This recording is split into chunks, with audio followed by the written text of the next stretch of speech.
Well, good afternoon and welcome back to my YouTube channel. Still a cold and wet day here in Adelaide, but I'm quite warm here where I am at the moment, and we're still in the middle of a COVID lockdown. And I was thinking, what a better time when you are locked down and you can't go anywhere than to pick up a good book and start to read it. So it started me thinking about doing some more book reviews on this channel.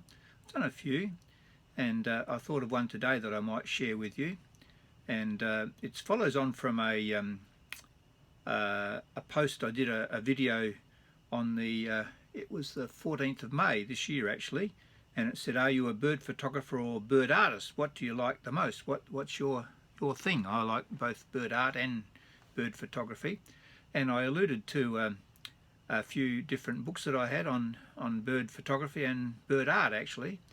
And one of the books I mentioned was the Birdman's Wife, about the life of Elizabeth Gould. I'm going to talk to you about that in a minute, but I'm intending to do some more reviews on books, and just to encourage you to read actually, because I don't do enough of that. I've got so many books and I'll never read through all of them. Here's one that I might do a little bit of a review on sometime down the track. It's called Burra Boys. Burra Boys will be boys. I do voluntary work in a nursing home, and there's a wonderful man there called Kevin Kokoschky, who is the author of this book. He has an Order of Australia award.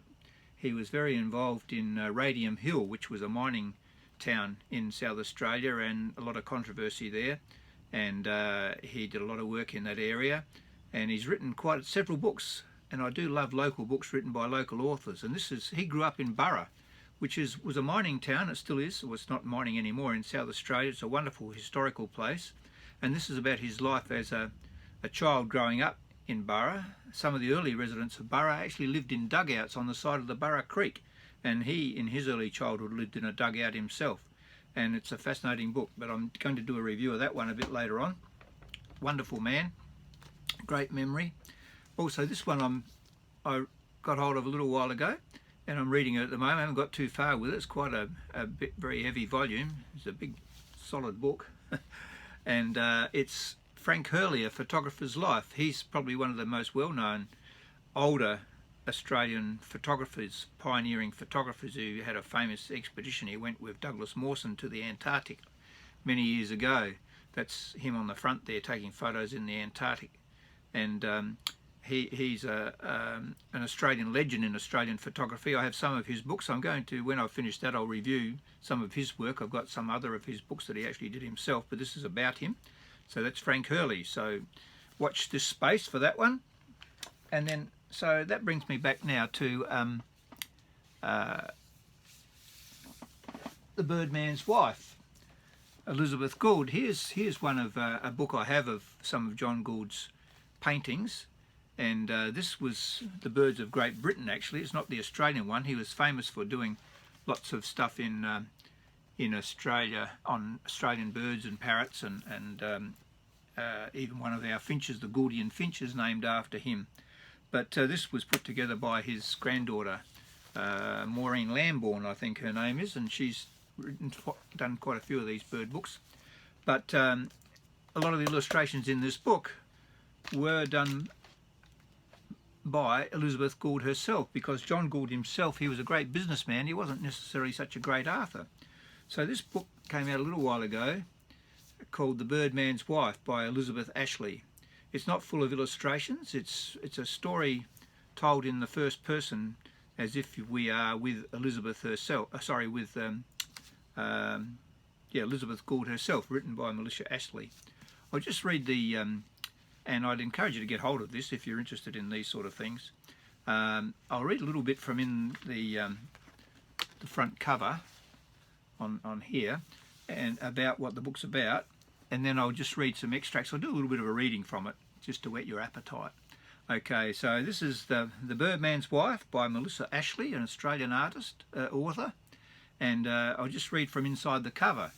It says this: artist Elizabeth Gould spent her life capturing the sublime beauty of birds the world had never seen before, but her legacy was eclipsed by the fame of her husband, John Gould. The Birdman's Wife at last gives voice to a passionate and adventurous spirit who was so much more than the woman behind the man. Elizabeth was a woman ahead of her time, juggling the demands of her artistic life with her roles as wife, lover, helpmate and mother to an ever-growing brood of children. In a golden age of discovery, her artistry breathed wondrous life into hundreds of exotic new species, including Charles Darwin's famous Galapagos finches. In The Birdsman's Wife, the naive young girl who falls in love with a demanding and ambitious genius comes into her own as a woman, an artist and a bold adventurer who defies convention by embarking on a trailblazing expedition to collect and illustrate Australia's curious bird life. In this incredible portrait, an extraordinary woman, overshadowed by history, steps back into the light where she belongs. I found this a book that I could hardly put down. I read it in 2 sittings, I think.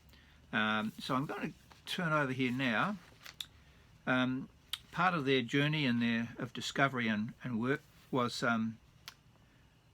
visiting Hobart. They stayed some time in Hobart, which was in Tasmania, capital of Tasmania in Australia. Back in those days it was called Hobarton, Hobart Town, Hobarton. And she spent some time staying there with her husband, and they were guests of, who was it? It was Lieutenant Governor John Franklin and his wife. I'm not quite sure which I picked up on his wife's first name, but Lady Franklin anyway. And they actually were great supporters of John and Elizabeth Gould. And I'm just going to read a little bit of an extract from here about that encounter that they had and some of the things they did. She went on a picnic with Lady Franklin, and I'll just see if I can... Where are we? Where can I start? So, I'll just pick up here. You'll have to imagine what comes before this. And she's talking about her husband. John removed the straw from his lips. I'll open the window. He kissed the top of my head as he placed an egg near my easel. Did I mention that Lady Jane Franklin, there you go, that's her name, Lady Jane Franklin is to command an expedition to navigate the southwestern reaches of Van Diemen's Land. She wishes to sail for Port Macquarie on the west coast, and as there are many islands and channels yet to be mapped, she intends to take along a government surveyor. And you would like to accompany her to her inventory, its birds. Is that what you're getting at? I said, smiling. Just think of them, massed in huge breeding colonies, scolds of cormorants, huddles of albatrosses, plumps of shearwaters, hedges of herons, nurseries of gannets, creches of penguins. He laughed. I must certainly find a way to join her venture. I am curious to meet the governor's wife. She is said to be a true friend to science. Indeed she is. Lady Franklin has laid out her own funds for the expedition, said John. Did you know that she has been expecting you to call on her? He put down the nest. Let's bring a bit more light back on the subject there. He put down the nest that he had been examining and came to the window. Maybe we should break for lunch. Get some air. You look a little green. I had no idea. Are you saying that I'm to introduce myself? Is that quite proper? It's perfectly acceptable for you to do so. Lady Franklin doesn't stand upon ceremony. Write to her this evening and invite her here to examine your latest sketches, your paintings of Hobarton's flora. She's inordinately fond of gardening, and let me remind you, if you wish to be successful in this endeavour, it's up to us to dictate terms. We can't very well wait around for patrons to come to us. Artists of the day relied on rich patrons to fund their work. So how do you suggest I broach the subject? She says. Create an opportunity. Turn the conversation to our enterprise. Tell Lady Franklin how cramped we are at the inn. Make her aware that we had only intended to stay here a few weeks and need more suitable lodgings. I will do what I can, I said, though you are the one gifted in negotiation, not me. I thought you were to secure our accommodation. I don't understand why this has become my lot. This is a subtle situation, said John. We need to be careful. We don't want to spoil any opportunities. I might seem too keen. But I don't know Lady Franklin's taste, and I'm unsure how to tailor our case. It's difficult for me to agitate like this. You must be aware of the position you put me in. I have every faith you'll come up with a charming letter. I know how hard it is for you to be unsettled here. When with a more permanent place to stay, you'll feel better. You only need to be yourself. That's reassuring, I said. Don't misunderstand my concerns. I'm much intrigued by what I've heard about Lady Franklin, and I do look forward to making her acquaintance. I sent a message to Government House inviting Lady Franklin to the inn to view my sketches of Hobarton's native plants. She wrote back suggesting I bundle them into a cloth and meet her for a ramble through the Botanic Gardens. She had a fondness for picnics. If that did not suit,